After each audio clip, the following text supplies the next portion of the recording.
Hi, Emilia. Do you hear me? Yes, I hear you. I was on mute, of course. Okay, that's great. It's good to see that you managed to log into Teams. Yeah, it was pretty weird because a month ago I was a keynote speaker to a conference, and I didn't was obliged to sign out and log in again in Teams. So it just worked in the usual application I have opened all the time. I have it open all the time on my computer because I'm using daily for my classes. So Oh, sorry for the inconvenience, but I guess this happens with institutional accounts. You know, Teams is a weird program, but anyway. yeah, it's very good that I solved the problem. So Okay, it's it's good to important. see you here just after the elections. I know you were so busy with the elections in your Yeah, country. yeah. We had the elections, parliamentary elections in the weekend. So now we will have a new majority, a right majority. Okay, Yeah, okay. and the former prime minister of Romania, the first one who was accused of plagiarism, I will speak about him a bit later.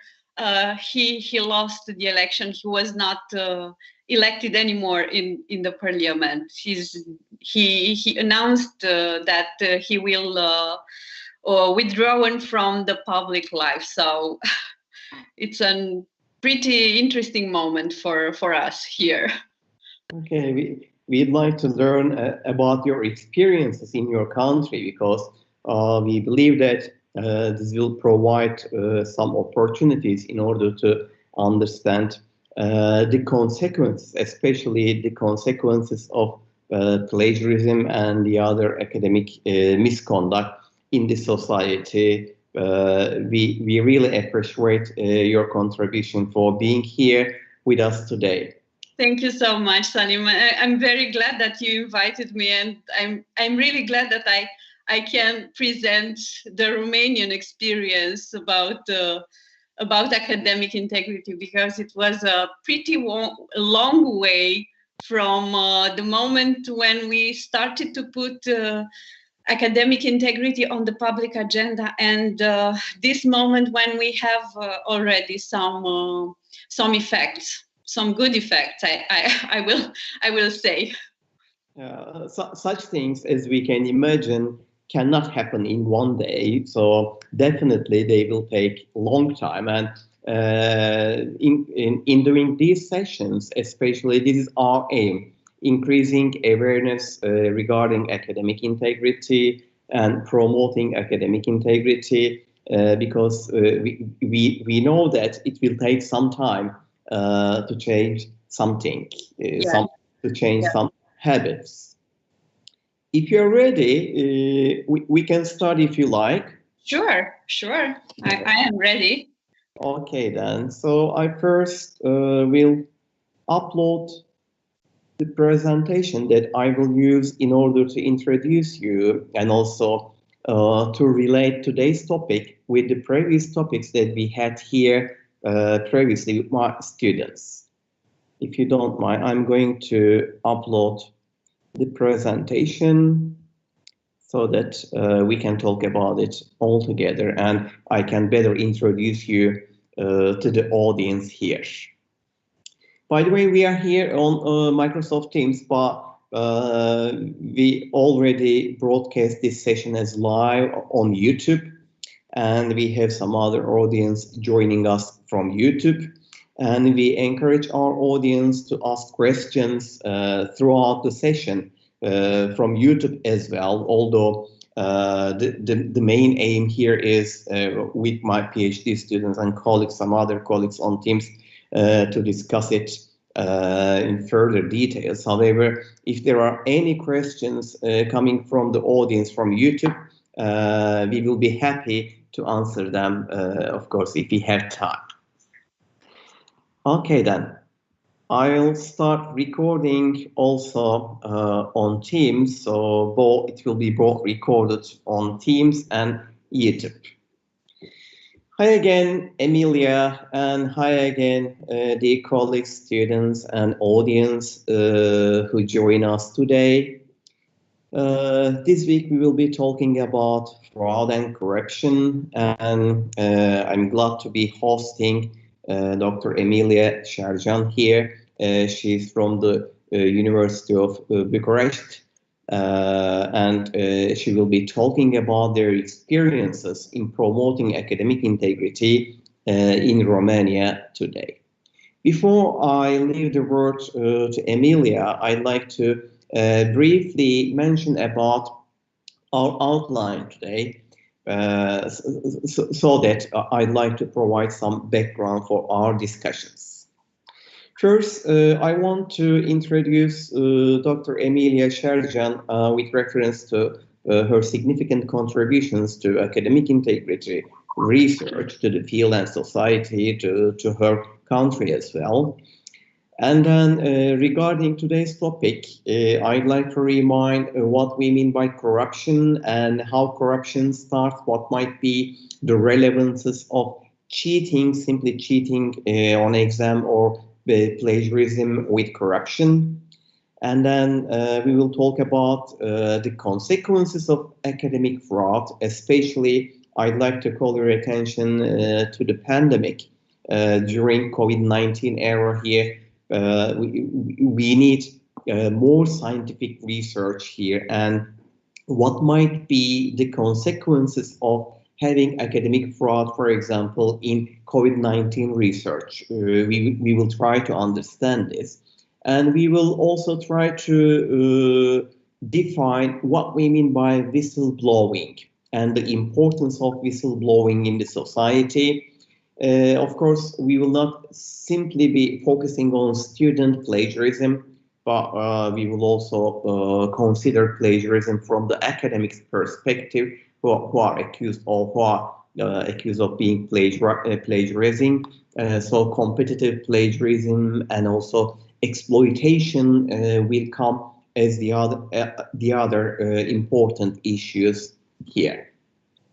Okay, so what can we say about Dr. Emilia Sercan?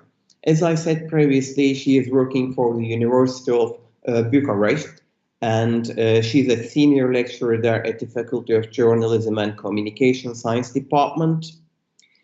And in addition to her academic career, she is also an investigative journalist with an experience of 24 years. Amazing experience, and her research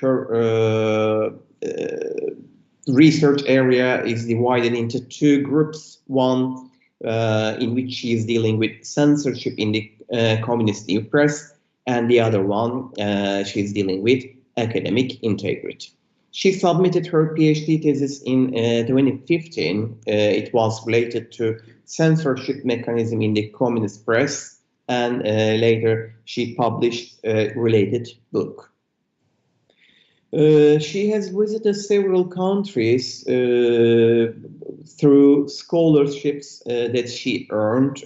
Within this perspective, she visited the United States of America, France, Greece, and Spain, and studied there with their academia.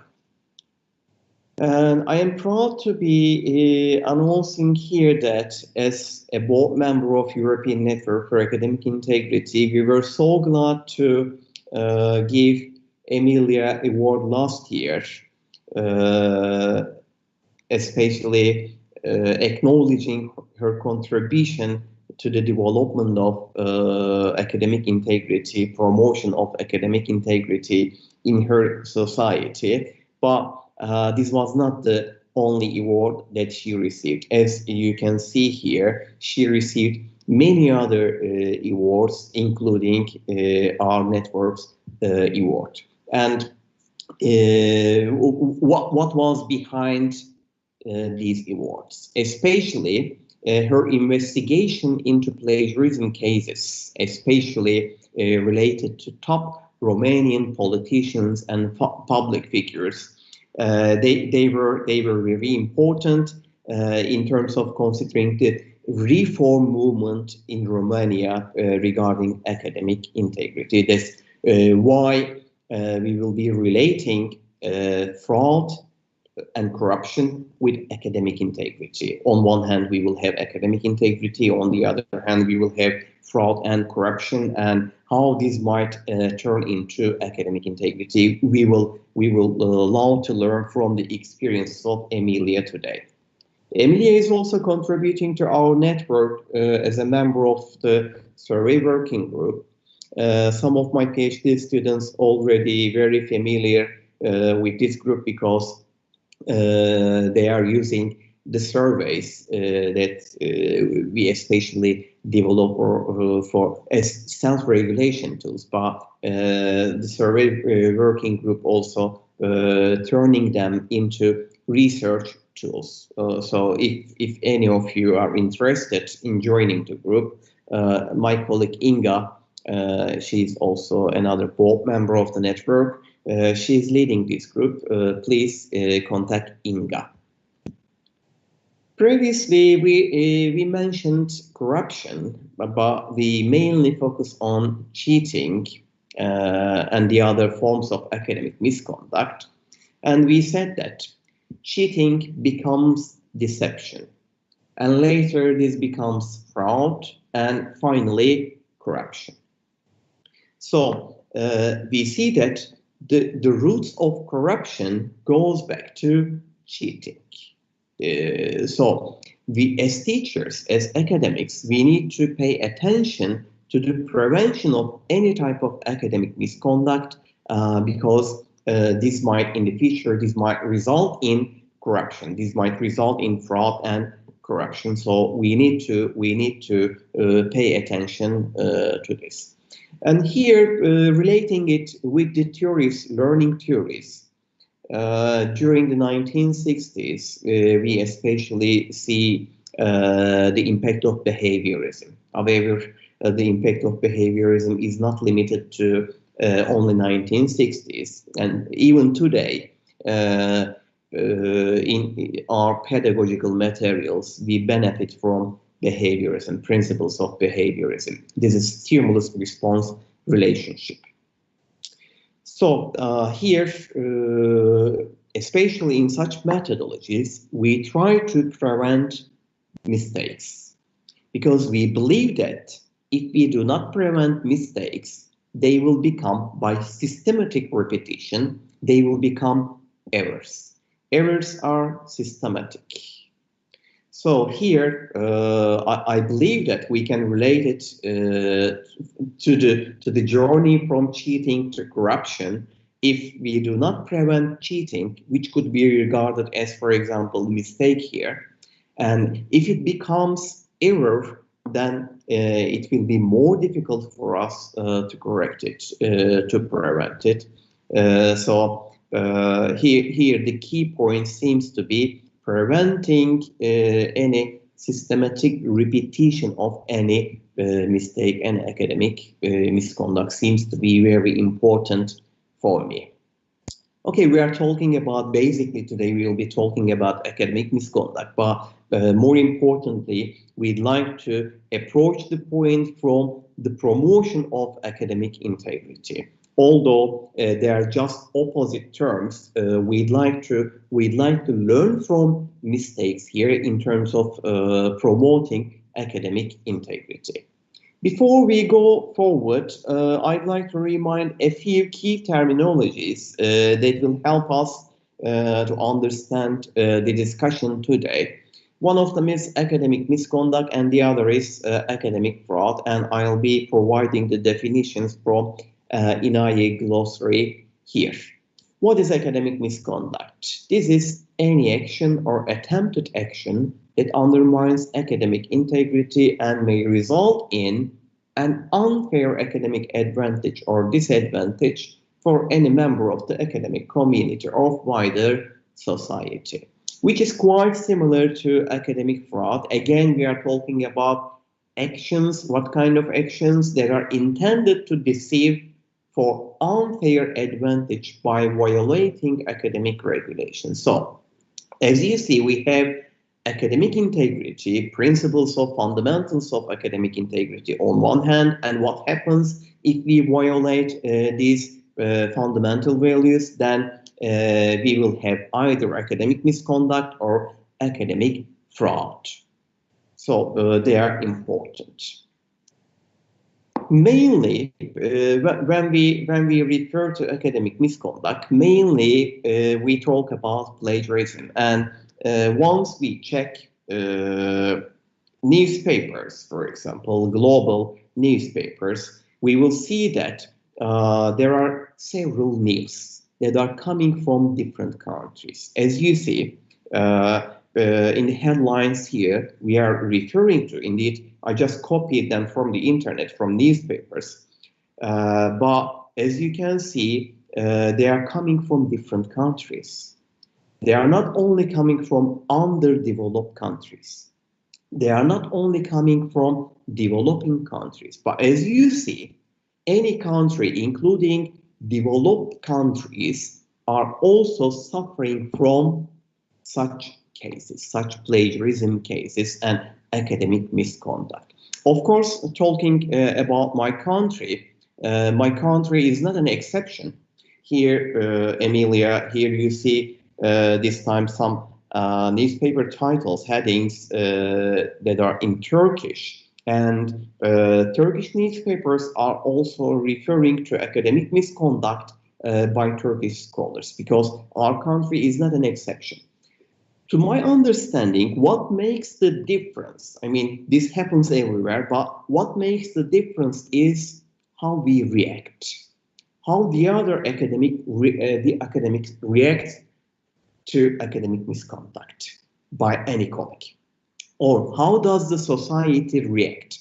And what about the sanctions, how they are followed or regulated, or if there are any sanctions taken into consideration? I believe this makes the difference. Otherwise, it's not good to blame any country here. Either we will be mainly talking about Romania, for example. It doesn't necessarily mean that we are accusing Romania. No. This happens in Romania, this happens in Turkey, this happens in the UK, in the United States, anywhere in the world. But we will be learning about your experiences, how you manage to solve the issue in terms of turning this to the other direction, to promotion of academic integrity. So this is a very important point for us. Here, I guess, we should deal with another important terminology. What is this? Whistleblowers.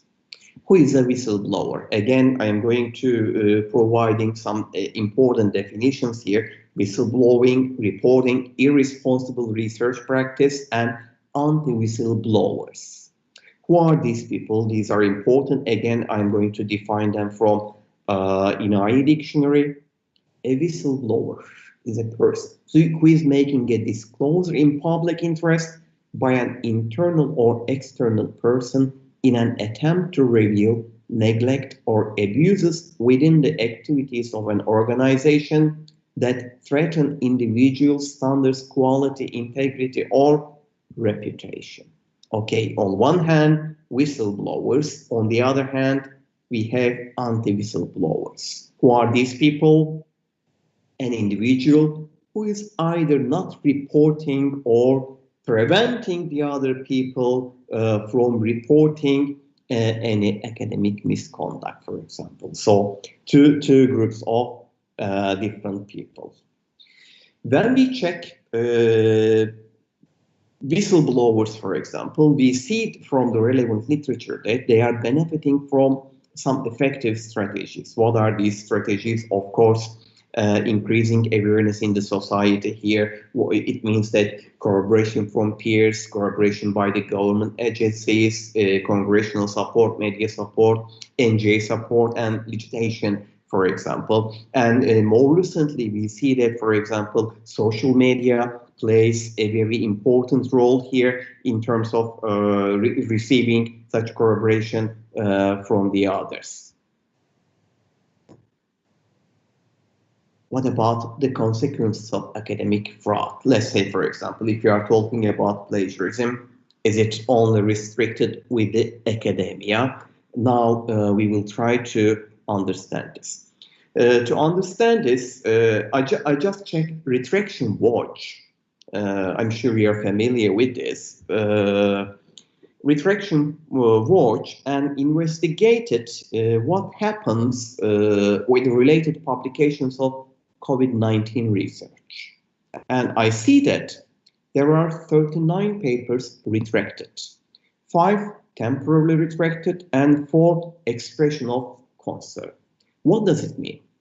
It means that we don't have, as scholars, as academics, we don't have any confidence in this published research related to COVID-19. But remember, on the other hand, governments and ministries are preparing their guidelines with reference to scientific results, scientific papers. So what happens if they take these papers into consideration? Can you imagine the impact of this situation, this academic misconduct, for example, on the society, which will have wider impacts on health issues? And this was published only yesterday by International Center for Academic Integrity in their blog, and they are also talking about conspiracy theories during COVID-19, which is a very favorite topic because people like talking about conspiracy theories, but in a way we should understand that this is also affecting our lives and our health issues dramatically. So again, we need to take academic integrity into consideration here. Before I leave the word to Emilia, I'd like to also talk about some plagiarism issues by academics. And here, competitive plagiarism, for example, which we haven't talked in the previous weeks, we will be referring to scholars who are, for example, reviewing a paper. Suppose, for example, as a reviewer, I am reviewing a paper. I realize some important ideas. I reject this paper. I write a rejection letter to the editor, reject the paper, and use these ideas in my own paper. This will be plagiarism. This time it's called as competitive plagiarism because I plagiarize from one of my colleagues here. Exploitation seems to be another issue here. What about professors? Professors, especially who are teaching graduate courses. For example, I have 4 students who are taking this course here. I ask them to write papers. Suppose, for example, at the end of the semester, they submit their assignments and I take their assignments. Usually graduate papers are very ready to be published after minor corrections by a journal. And if I put my name on it without contributing to the paper, or if I put only my name without including the student's contribution. So these are other issues that should be taken into consideration, and I believe that our students will have a lot to talk about this. And here are finally the tactics. If someone is plagiarizing, probably he will have some tactics, some strategies to defend himself or herself. Here are the most common strategies. that we should be familiar with these strategies because they'll be used by plagiarists. Okay, this is the end of my introduction session. I'd like to thank you all once again for being with us here, and thank you, Emilia, for joining us here. Now, I'd like to leave the stage for you, please. Thank you so much, Salim. It's a pleasure for me to be with you in this morning, and thank you so much for inviting me, because probably I am for the first time in the front of a so focused audience, because my presentation today will be about plagiarism in a PhD thesis, and I learned from Salim that all of you are PhD students, so I think will be very interesting to learn about the Romanian experience about plagiarism in PhD dissertation, in PhD thesis. So I will use my presentation because, of course, just a second to see if I am allowed to share my screen, because I prepared a presentation for you. Salim, if you can give me permission. Oh, you should do this, Emilia. You're allowed to do this, but if not, please send it to me. I can share it here and give the control to you. If it doesn't work, you just email it to me, okay? Okay, I will email it right now. Just a second. I didn't know that I will have this this problem. Okay.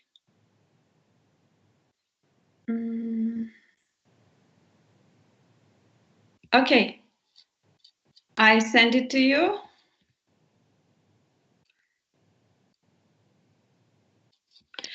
Well, until the presentation will be put on the screen and all of you will be able to see it, I will speak today about plagiarism phenomenon in doctoral dissertation in Romania, because we can speak about a phenomenon in doctoral dissertation in Romania, and you will understand better why after I will start my presentation. Please tell me if, I don't know if you can hear me now. Yes, we do. We do. Okay, great. Okay, great. And I intending to tell you about Romanian experience as a case study, because I think we can be a case study not just in Europe, but also in the world, because we passed through a very complicated situation with doctoral studies in Romania, to this moment when we have specific rules and we have specific effects after all these 5 years of journalistic reviews about plagiarism in PhD thesis, that are of some of top officials of the Romanian state. Please tell me if you can put the presentation. Unfortunately, I haven't received it yet, Emilia. Okay, just a second. I send it to you again. Okay, so you email it, right? Yeah, is on email. If you want, I can put it on the chat. Okay, this is also fine. Okay, just a second to see the chat. It's very weird how it looks. Okay, got. People say that the version that we are using is different from their version. It's different. Yes. different. The version I'm using is different, so this is the reason it's a bit confusing for me. Okay. Okay. Okay. I have it. I have it from the email right now. Okay. Great. I'm just downloading it and then upload there. But I don't understand why I can't share my screen. Really, it's pretty weird.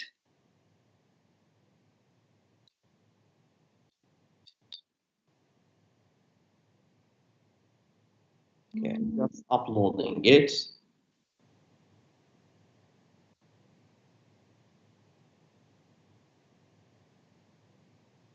Okay. Okay, great. So Take you control. Yes. can take control. Okay. Yes, I took the control, so I hope that will work now.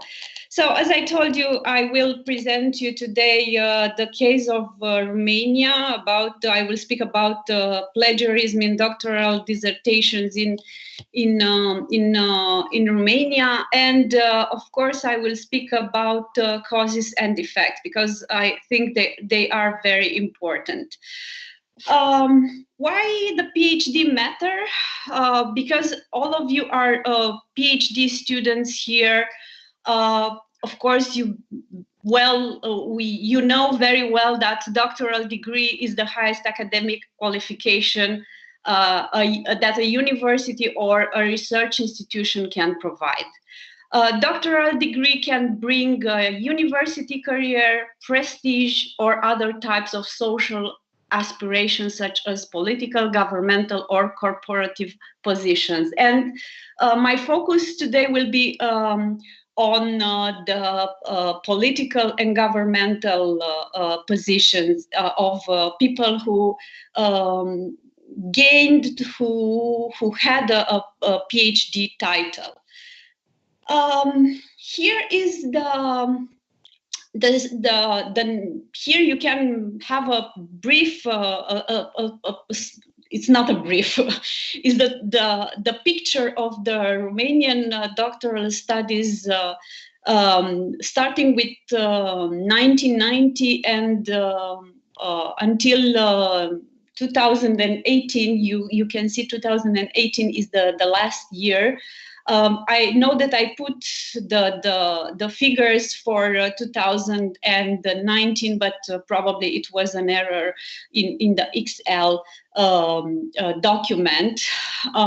So as you can see, we started from a small number of PhD titles that were defended in 1990. And during the years, the number increased, and we had a peak in 2011. We had more than 6,000 titles granted in a single year. And probably you can see here the 2015, the year 2015, when in Romania started, I can say it was the beginning, the point of the tipping point for the Romanian doctoral studies, when the number of PhD dissertation that were defended in Romania decreased. And now we are on the same level at the beginning of the year 2000. If you can see here in 2000, at the beginning of 2000, we were about under 2,000 titles granted in a single year. So you need to understand what happened after 2015, because as I told you, is the tipping point for us.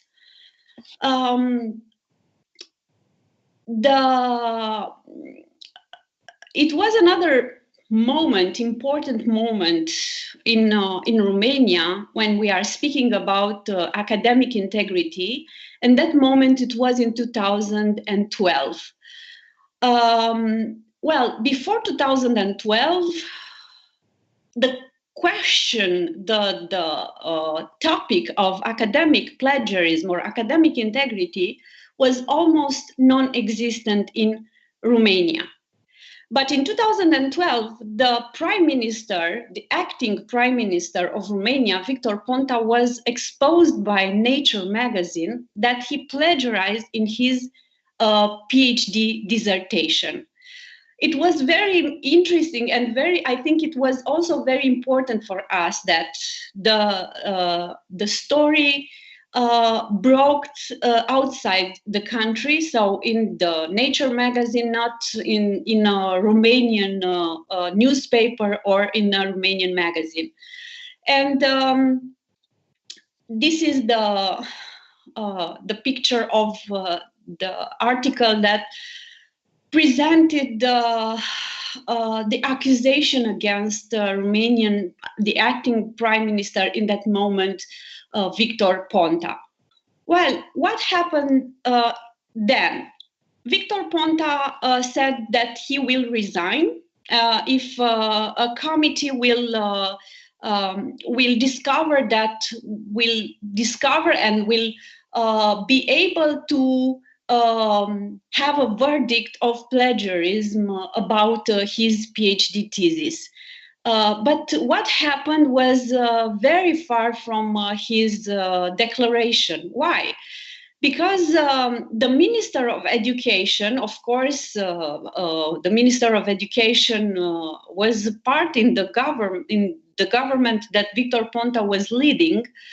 The Minister of Education abolished the commission that determined the plagiarism in Victor Ponta's dissertation. And what was very interesting, it was that this abolished act was signed in the morning, right in the morning of the day when that commission was preparing to make public, was prepared to make public the plagiarism accusation and the plagiarism verdict in his PhD thesis. Well, of course, another commission was empowered, but this commission was a political one. This political commission had a verdict of non-plagiarism in Victor Ponta's dissertation. The PhD title was not withdrawn at that moment. He remained in his position until 2015 when he resigned after we had a big fire in a club in Bucharest and 65 young people died in that fire.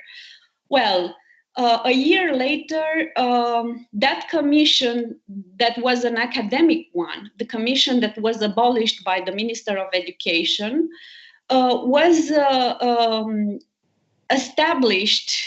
Their duties were established, and that commission was refounded in 2016. Yes. And that commission decided that Victor Ponta's dissertation is plagiarized, and the title was withdrawn for good. And this year, I think 3 months ago, the Supreme Court of Romania decided that the decision of that commission was a correct one. So Victor Ponta is the first politician in Romania that remained without his academic title because of plagiarism. But this was a very important moment in our, let's say, academic integrity history, recent history. But another important point was the case of Gabriel Oprea. We switched the things from a single case Victor Ponta to the phenomenon, because Gabriel Oprea is the man who transformed the plagiarism. Well, not he transformed. He transformed in a way, but starting from his single case, we realized, when I say we myself, but also the Romanian society, realized that we can speak about the phenomenon, a plagiarism phenomenon in PhD dissertations in Romania. Well, Gabriel Oprea in 2015 was Deputy Prime Minister of Romania and the Minister of Internal Affairs. He was the deputy prime minister of Victor Ponta. Of course, he was in his government, the second person in the government as a position. Well, he was also president of a political party, a governmental political party, but he also was professor of the National Intelligence Academy, which was subordinated to the Romanian intelligence service. And he also was a PhD supervisor. Well, Gabriel Oprea founded two doctoral domains that are unique in the world. Public order and national security in 2002, and intelligence and national security in 2007. He supervised 22 PhD students, and 20 out of 22 PhD students at least plagiarized their PhD thesis. Well, the tipping point, as I told you earlier, in 2015 was regarded his PhD thesis. It was his thesis was plagiarized. He was appointed for 2 weeks as interim prime minister of Romania. And he was also in some political negotiation for be the next to be the next prime minister of Romania. Well, that was the moment when I decided to verify his PhD thesis. Because I knew that he couldn't speak very correct in Romanian, in his native language. So I asked myself if he can speak properly in Romanian. There are any chance that his PhD dissertation to be plagiarized? Well, the answer was very clear. I discovered in his first page in his dissertation, on the first page, I discovered parts that were plagiarized. So yes, his thesis was plagiarized. But after this, after I verified his thesis, I also asked myself if he is PhD supervisor and his personal thesis was plagiarized. Are there any chances to the thesis of his students to be plagiarized as well? Well, the answer was very simple, and in a very short period of time, I would say 6 weeks or something like this, I discovered that other other PhD theses of a person that were supervised by Gabriel Oprea, plagiarized as well. So it was about the mayor of the second district in Bucharest. It was about his niece, who was an important lawyer, in Romania. The deputy general attorney of Romania, his secretary, the secretary of Gabriel Oprea, plagiarized as well. Well, the former minister of defense was supervised by Oprea, and he plagiarized as well. Also, the deputy chief of the Romanian police. And after I wrote about all these cases, we as a society learned that 3 military universities within law enforcement institutions are granting PhDs.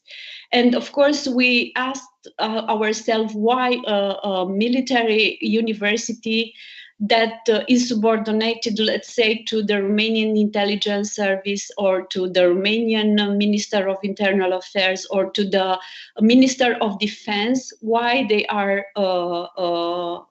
have PhDs studies, and PhD studies that are in not in let's say consecrated sciences, but they are in intelligence and military science, or in public order and as I told you earlier, there were in public order and I have and national security. I had a gap in my mind.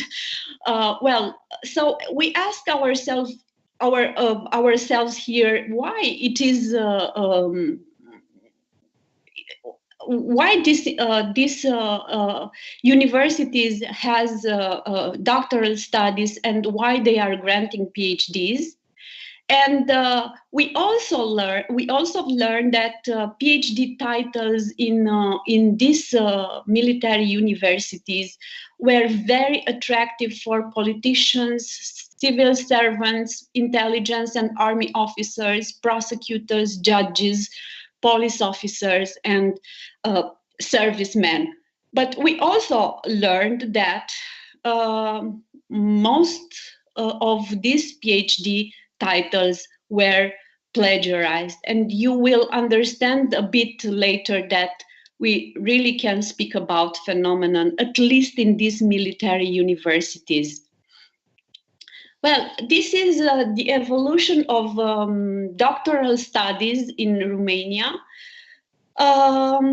With the red line is the defense, the University of Defense Studies. Well, the second line with yellow is the Police Academy, and the line here is National Intelligence National Intelligence Academy. So this is the youngest academy that has PhD titles in Romania, but half of these PhD titles are plagiarized through an official decision of the Romanian state. Well, as you can see, the peak is in 2011 for the studies in military universities, and I will explain you later why 2011 was the year that represented the peak when the most PhD titles were granted by these universities, and not just these universities, but also the civil universities. Well, after this, I asked myself, if we can speak about so many cases of plagiarism in PhD thesis of doctoral students. There are any chances that the PhD dissertations of the teachers, of the professors that are teaching in these universities, is there any chance to be plagiarized as well? Well, the answer was yes. Here in the left part of the screen is the rector, the former rector of the Romanian Police Academy, that he plagiarized in his PhD thesis. And in the right part is the dean of the Police Academy, that plagiarized as well in his PhD thesis. I also revealed that other two deans inside of Police Academy plagiarized in their PhD thesis. So it's not the phenomenon, it's very widespread it still is, because we didn't solve it entirely. We just solved some particular cases here. Well, but this was not just a problem of the military universities, and we can say that the plagiarism, it is a problem inside civil university as well. In the left part is the former Minister of Health. He plagiarized. In the center is a prosecutor that was the vice president of the Romanian Magistracy Council here, and he plagiarized. He's also assistant professor in a university. And here in the right part, it was the former Minister of Finance in Romania and the Chancellor of the former Prime Minister, Viorica Dăncilă. Well, he plagiarized as well. And of course, probably you are asking what kind of reactions the political class had after all these investigations and after all these cases were exposed in media. Well, they tried to change the legislation, and they tried and they succeed to change the legislation. So now a person that has a PhD title can ask to relinquish the title. So if you can imagine, after you worked so many years for your studies, just to renounce to your title. Well, it's possible. Now it's possible. And some people asked this, so they invoked this provision of the law. But until this moment, no one was so any person could finish the process, because the Supreme Court of the Constitutional Court of Romania said that before to renounce to your title is normal that your thesis to be verified in order to see if it is plagiarized or not. So we don't have any case that is finished, but the provision is in the law. Of course, they try to change the way that a PhD is evaluated, and also the political class try to change the committee members in that commission that is empowered with verifying and withdrawing the PhD titles in case of plagiarism. We also have another interesting case. Here is the former deputy chief of the Romanian intelligence service. He was one of the PhD students of Gabriel Oprea. Well, in his case, his PhD thesis just disappeared from the public library, National Public Library. So we can say in this moment if his dissertation is plagiarized or not, just because his PhD dissertation disappeared, vanished from the National Library. And but there were some institutional and political consequences. Even the political class tried to make some changes in the favor of the ones that were accused of plagiarism.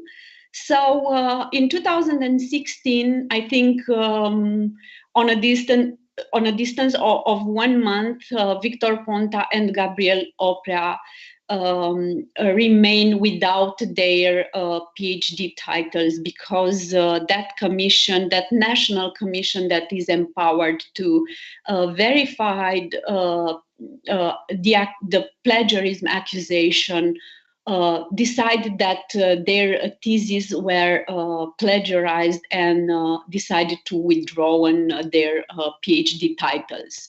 So it was very complicated to have this decision in the end, but well, we had it. Now, the state of affairs in this moment, more than 30 Romanian officials were accused of plagiarism in their PhDs.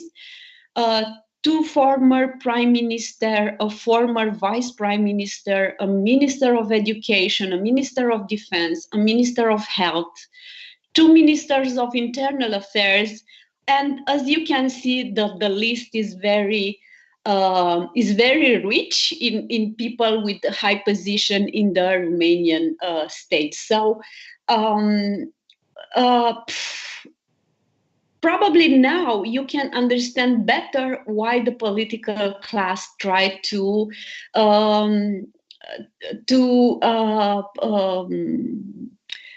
change the legislation and in favor of people that plagiarized in their PhD thesis.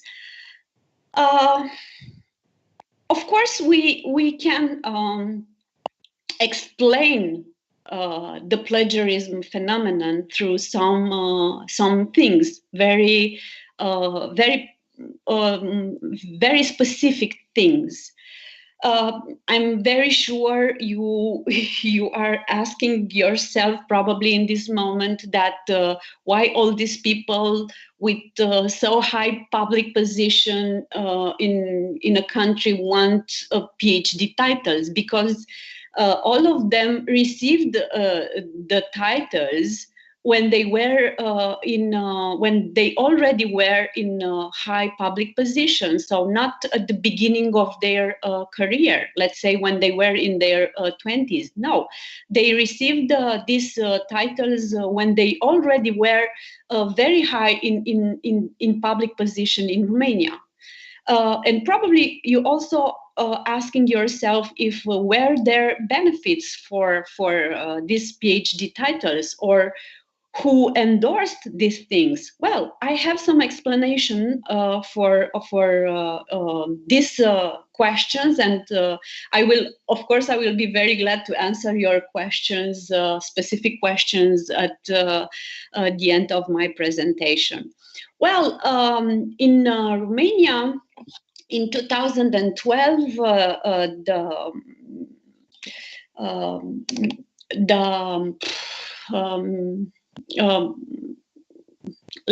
just a second, because I have a gap in my mind. The labor minister introduced a 15 percent increase to a salary for state employees that had a PhD title. And in 2007, this amount of money was changed in a fixed. It was changed in a fixed amount of money, 950 lei per month. So every person that is working for the state is employed of the Romanian state now is receiving 950 lei per month. And this means about 200 euros. But let me tell you that this is a high expenses for the Romanian state. Sorry, because in 2 years or 3 years ago, in the Ministry of Defense, there were 911 employees that had a PhD title, and all the Ministry of Defense paid 1.2 million euros in 2 years for this compensation, just because they are they having a PhD title. And last year, in 2019, the Minister of Internal Affairs paid for 585 employees that had a PhD title, 1 million euro per year. So there are a lot of money that the Romanian state is spending for all these PhD titles. So of course, when a salary, it's for many people, this amount of money, 950 lei, could be a lot of money. So because there are people in Romania that are not receiving, so their salary is not so.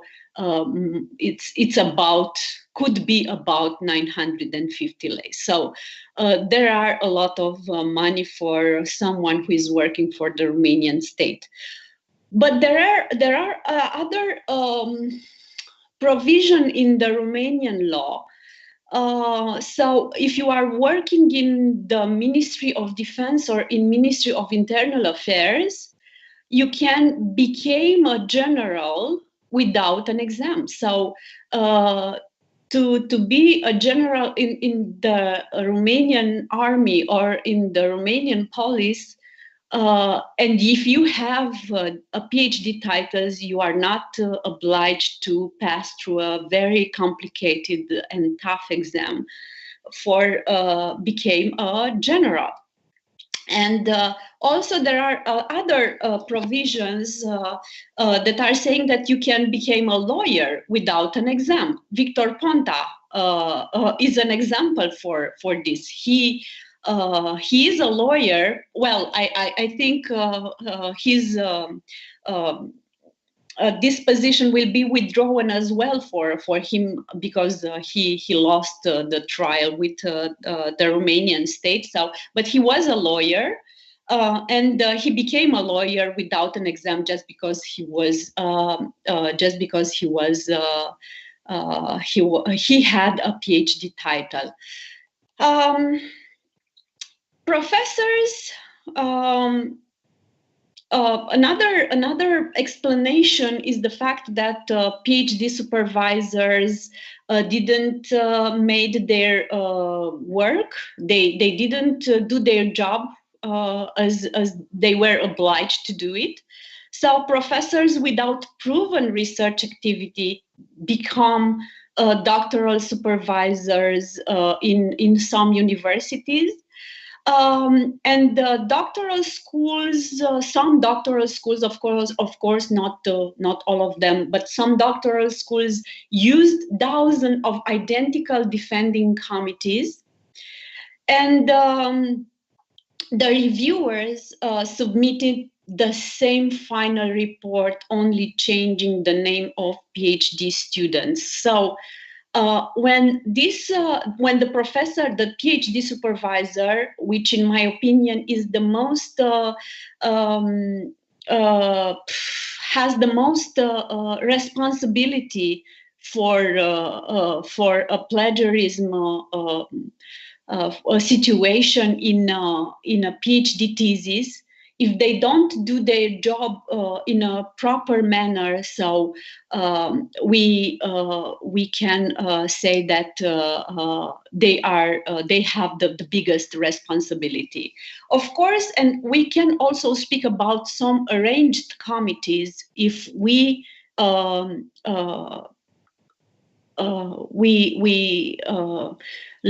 that the reviewers submitted the same final reports, only changing the names of the PhD students. But we also have other explanation.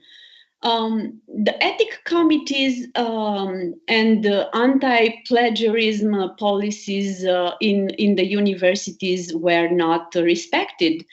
The ethics committees are mandatory according to the education law, starting with 2005, I think, but their role was purely formal. So no one was let's say,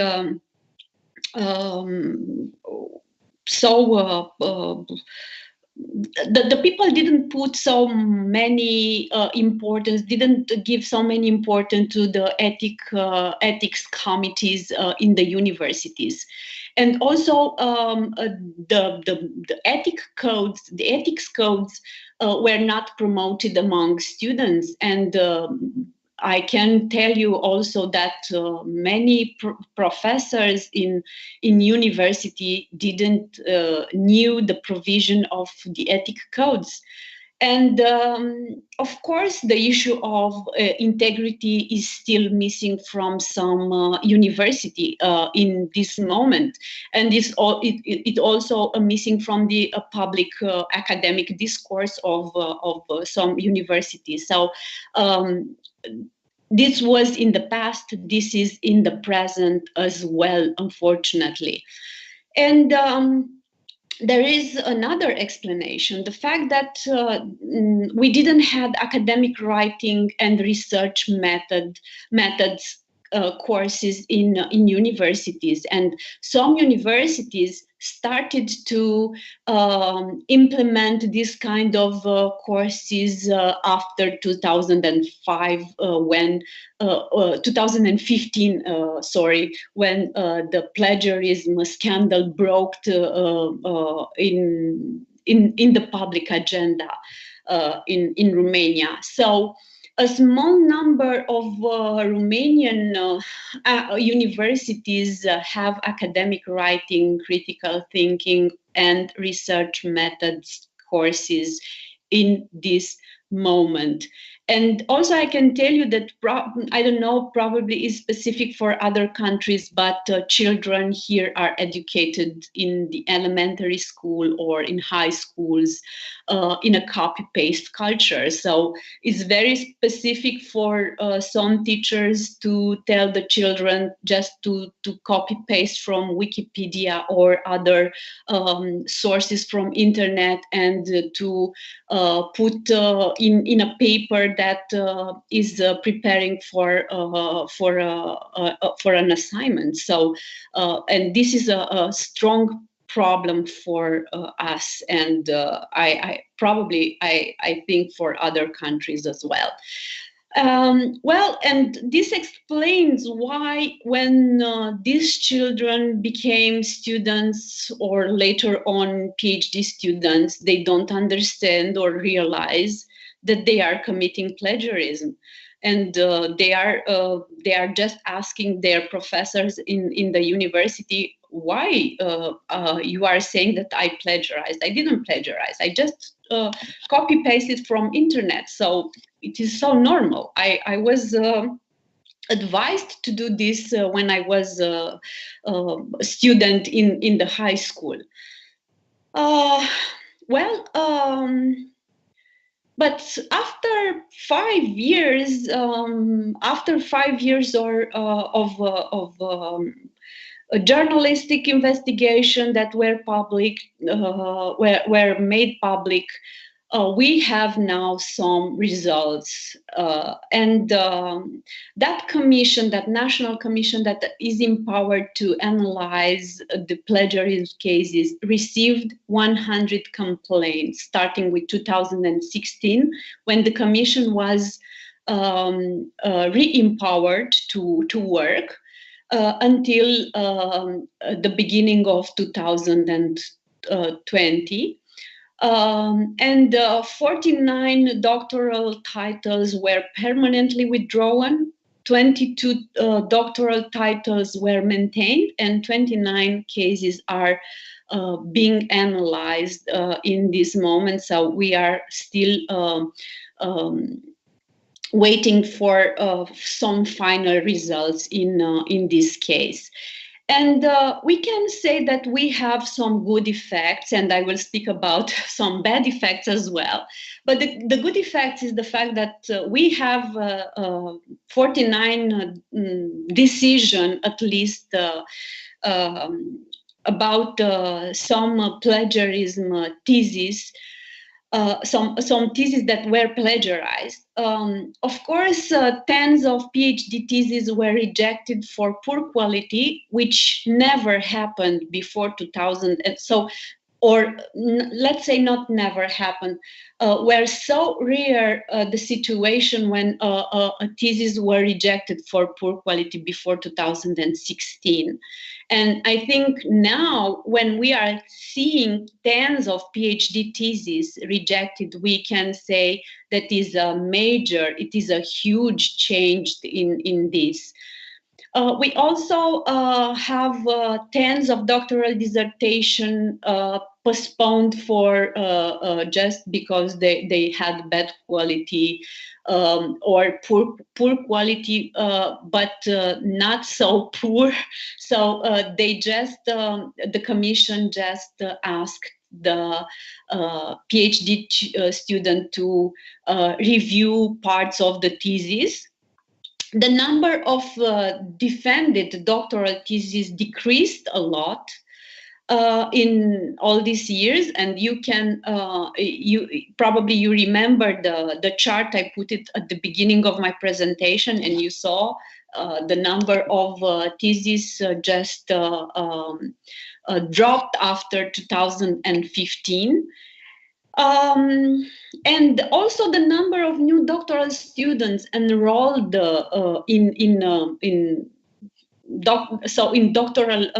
enrolled in doctoral studies, they just decreased, and this could be explained through the fact that the public speech about plagiarism just made them to renounce to an idea of having a PhD studies or having a PhD title. Well, and starting with 2017, in my university, director decided to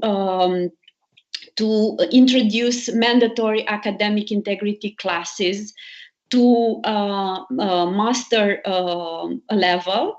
But after a year, the new Minister of Education that was empowered, his first decision when he was appointed as a Minister of Education was to introduce mandatory academic courses in all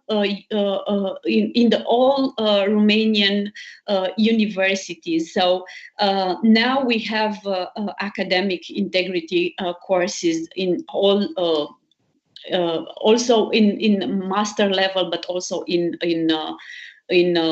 bachelor level as well. And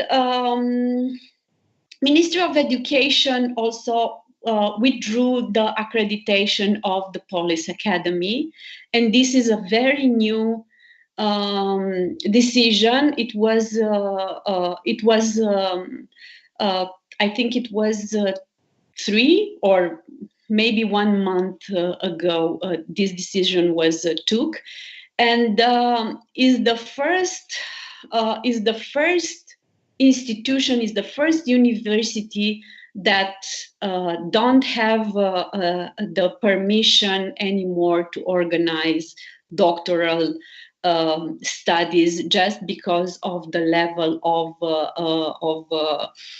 not just of plagiarism, but also the way that they were not respected, the ethics and the ethics code of the university. So, and the ethics provisions that are included in the law. And the bad effects: a single person resigned because was exposed as plagiarist in all these years. A proven plagiarist was appointed as Prime Minister of Romania in 2018. Some members of parliament, of the Romanian parliament, modified the legislation in favor of plagiarists, as I told you. And some politicians are seeking solutions for the amnesty of a plagiarist. Yes, this is probably the next important point for the Romanian society, for the Romanian academia. If the politicians will let's say try to pass a provision like this, the amnesty of plagiarists. And the commission empowered to analyze the plagiarism, it is in danger of being abolished because some rectors in some universities are sustaining that because the university autonomy, we don't have to have a national commission to verify the plagiarism accusation, and the plagiarism accusation has to be verified by a commission inside the university that granted the title. So it is a whole discussion around this idea. We hope to stay in this to keep the state of affairs regarding the way that PhD titles are verified in this verified in Romania, because I don't think we are mature enough to let the universities to analyze their own mistakes and their own errors that made in the past. And I'm about to finish my my presentation.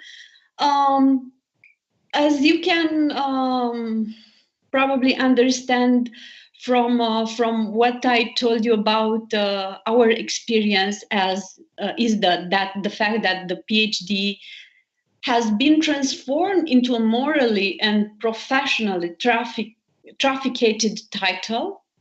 Of course, we can speak about the complicity of the Romanian academia and professors, universities in their hall, and of course, political class was had a huge complicity to all these things, but we hope now, after 5 years of speaking about plagiarism and integrity in public services in academia, probably the things just started to change, and probably we will have maybe more important changes in the future. And also the exposure of politicians has helped the academic community to promote changes, because even some universities are trying to keep the things that were before. Other universities are really trying to promote changes, and my university is one of them. As I told you, it was the first university that introduced academic integrity courses in all faculties. So it was a mandatory. It's still a mandatory course for every faculty in my university. And I thank you so much for listen to me and for being here. And I would be very delighted to answer to your question. Thank you, Emilia. There are many important lessons for any of us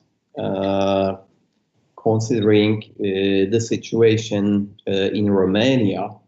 And there are good points that you summarize. The first thing, you are one of the pioneers in Romania promoting academic integrity, and your university was the first one to deliver academic integrity courses. And it's very good to see that all Romanian academia, all universities are now offering courses not only at postgraduate levels, but also at undergraduate levels. So this is good.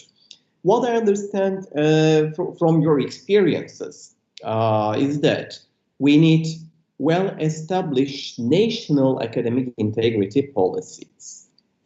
I mean, this is specifically academic integrity policies course for PhD students, and we are talking about developing institutional academic integrity policies. But sometimes institutional policies may not help, because we need umbrella policies bringing all the other academic institutions together, regulating their policies in a way. So it seems that first we need well-established academic integrity policies, and then we need well-developed institutional policies regulating all things, because we see that there are many factors interwoven together, affecting each other. For example, the supervisors, the supervisee, students, benefits, any conflicts of interest. So we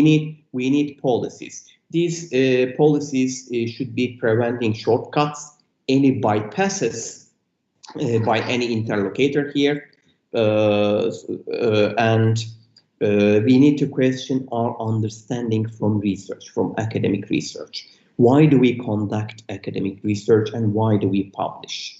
You said that, for example, one of the theses was disappear from the database. So why do we publish research? Why do we conduct research? We do this in order to contribute to the society. We find something and present our findings to the other scholars, to the society, so that the other people benefit from this. If this is not publicly, our research is not publicly available, then to my understanding, there is no point in conducting the research, because it only contributes probably to the researchers, not to the society. This is not our expectation from this. And I'm going to share one slide to acknowledge your contribution to academic integrity. This is coming from our first week in this course. We talk about the fundamental values of academic integrity, and when we were talking about the 6 fundamental values of academic integrity, we put courage to another dimension. We said that courage is essential. Okay, we have the other 5 fundamental values. These are honesty, trust, fairness, respect, and responsibility. But in order to maintain the other 5 fundamental values, we need courage. And I believe my students, my colleagues, and our audience from YouTube today understand it better what we mean by courage. You are a real sample of a living sample of courage, representing especially courage in your society, because you have the courage. We talk about whistleblowers. You have the courage to talk about this in your society. I am sure it was not very easy for you to talk about this. Maybe some other people, anti-whistleblowers, tried to stop you. So this is a very important lesson.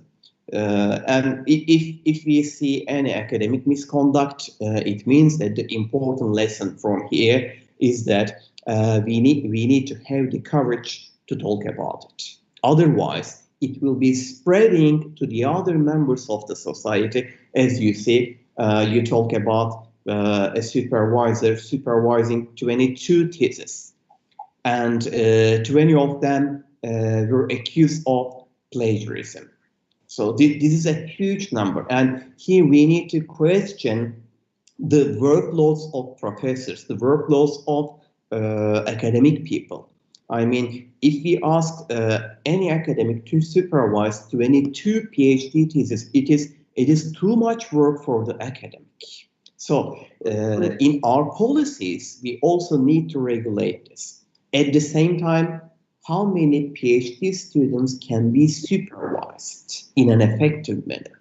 There should be some limitations also for qualified supervision activities. Otherwise, supervisors may not be aware of the individual developments of PhD students. Especially, this is very important. I mean, PhD student means after the submission of the PhD, he will be supervising or she will be supervising the thesis. So it's a very important degree in academia, and in our academic integrity policies, we also need to take into consideration.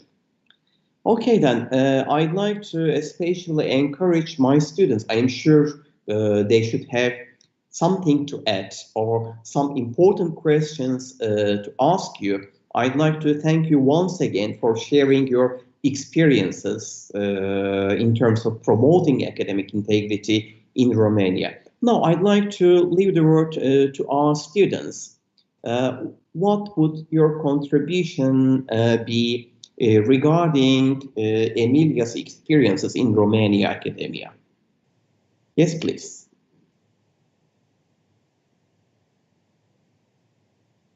Hatice? So I will go first then. Before you mentioned, Hocam, about the courage, I want to say that throughout your whole presentation, Emilia, I was thinking about that, how courageous you were. And I was questioning how all these experiences affected your personal life, or how these real corrupt people with positions of power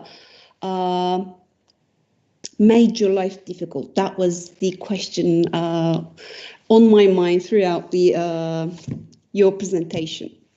And also, I'm not going to put it in the question form, but I was also wondering if anyone attempted to do something similar in Turkey, because I don't know, I'm not sure if I could have the same courage as you have, for example. I wondered throughout your presentation, I believe that this must be the case in Turkey as well. Not everyone, of course, but there must be some people. And I wondered if anyone could have the courage to do the same thing in Turkey. So I would like to thank you. It was very inspiring. I admired your courage. Thank you so much.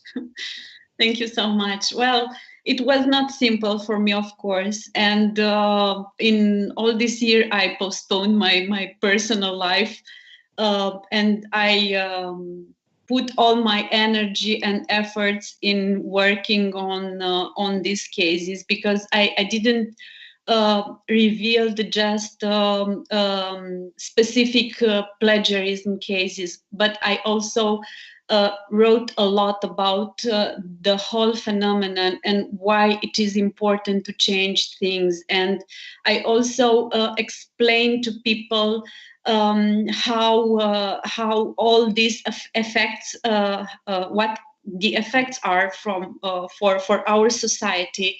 And also I wrote about the way the politicians are trying, or inside groups inside the academia are trying to change things in order to protect plagiarists, and not just plagiarists, because they are not alone. The supervisors, the reviewers had a similar, or maybe even more, let's say, responsibility in all these things.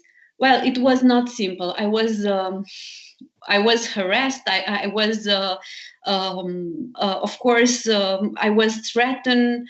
It was not simple in all these years for me, but I knew that what I'm doing as a journalist and as a professor as I'm an assistant professor in my university, I knew that it is what I'm doing. It is correct. It is right, and I also have the whole. It is a national, I think, interest for us to speak about this, because if we are not stopping all these practices and all these things, well, it is a matter of how the society is progressing. So, well, and after 5 years, we can say that the things are starting to change, and I think we are more aware about plagiarism, about academic integrity. But of course, I can't say that we abolished or we solved the problem of plagiarism. No, I'm sure that probably the people that are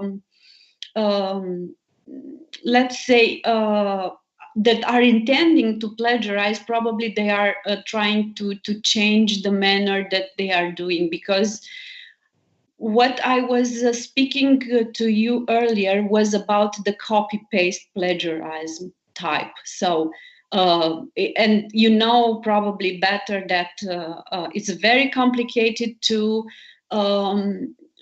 demonstrate the plagiarism of ideas, or when we have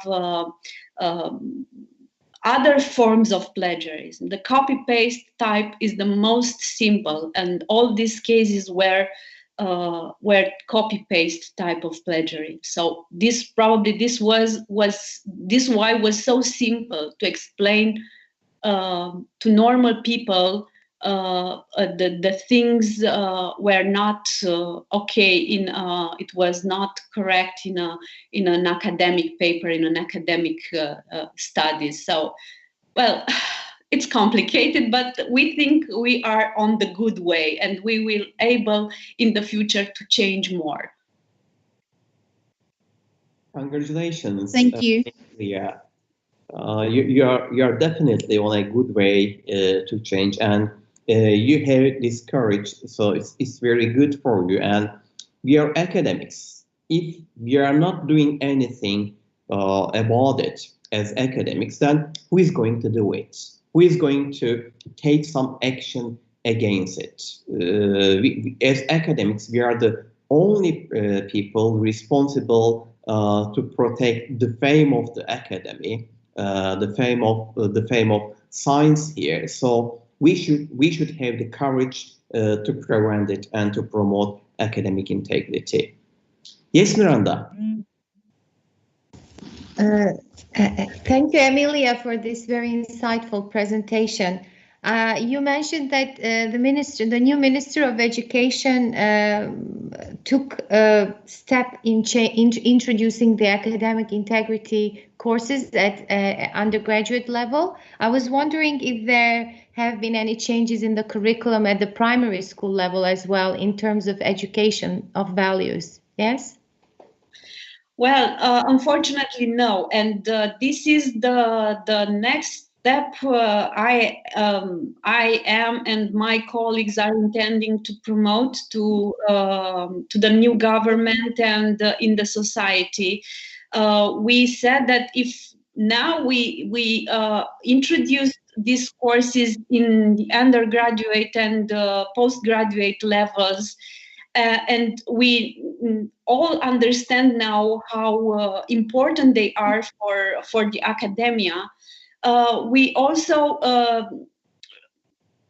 realize that they are important for high schools and elementary schools, because if we are not promoting some good principles, and when the children are small and when they just starting to learn and to study, it's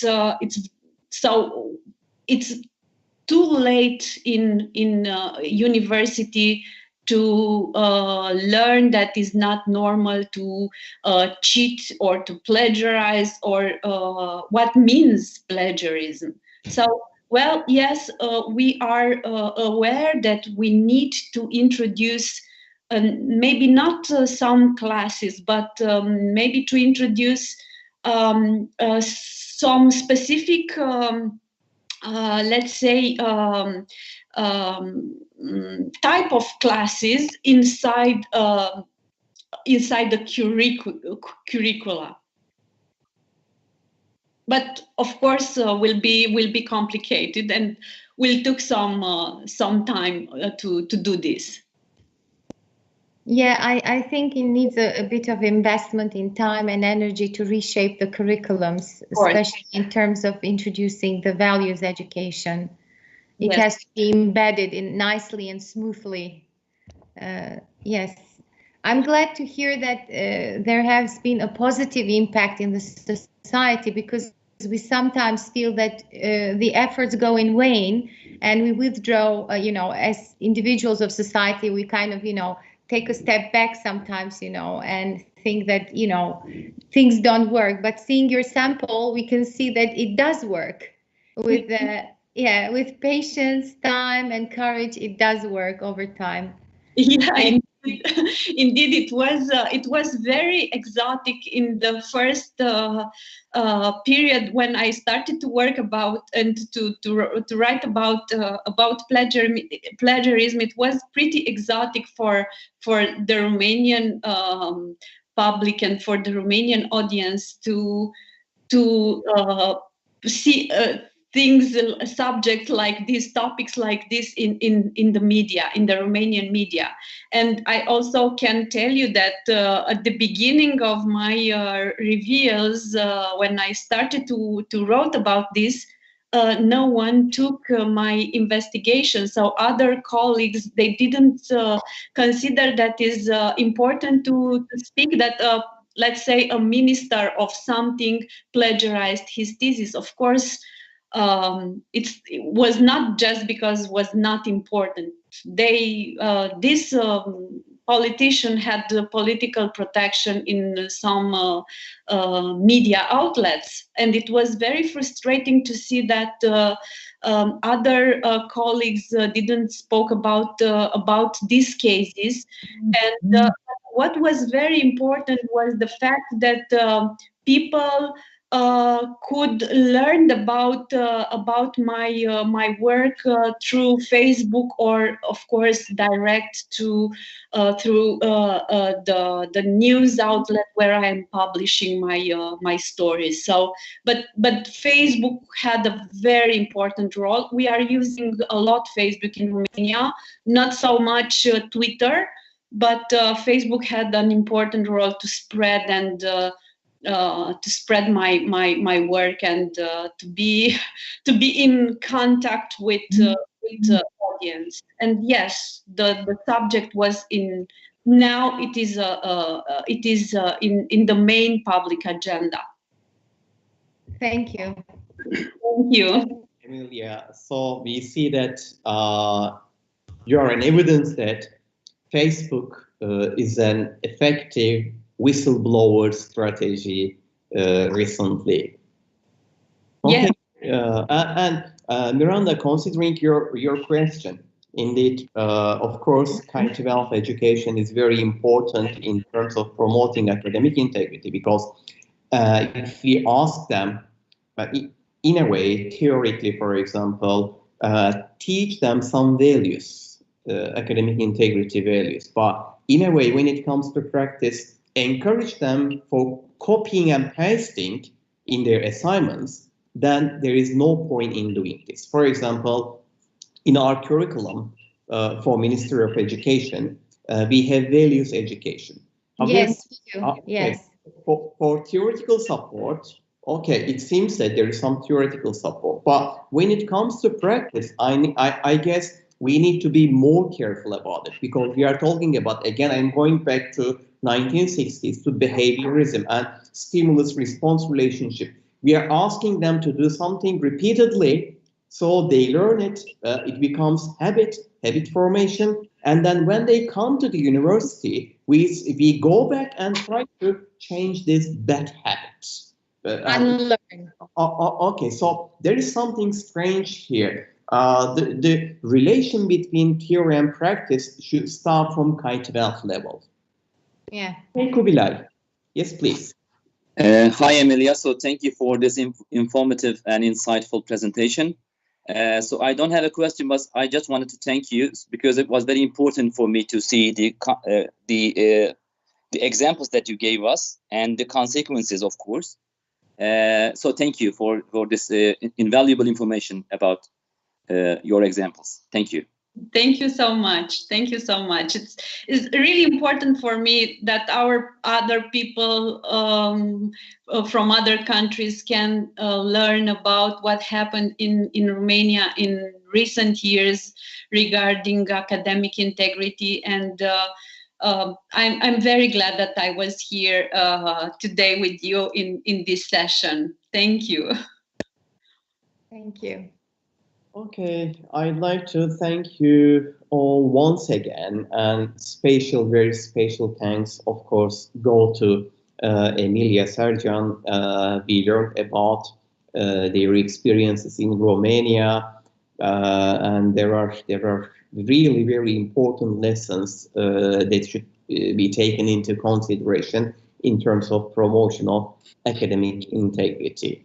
Thank you for all your efforts in promoting academic integrity, and also for your contribution to this session here. We do appreciate it, Emilia. Thank you so much. Thank you so much. I am delighted to be here, and of course, I hope to see you again in other sessions. And of course, we will meet after all these things will end, probably to other conferences organized by NI. I'm really anxious to see you and to meet you in other way, not just online. We had to cancel WIAN conference in 2021, but it's going to be NI conference will be online. However, we will be doing it in WIAN again. Let's check, maybe in 2022, hopefully, when we solve the issue of pandemic. Yeah. Okay. Take good care, please, and thanks all again. See you next week. Bye-bye. Thank you. Bye-bye. See you. Thank you.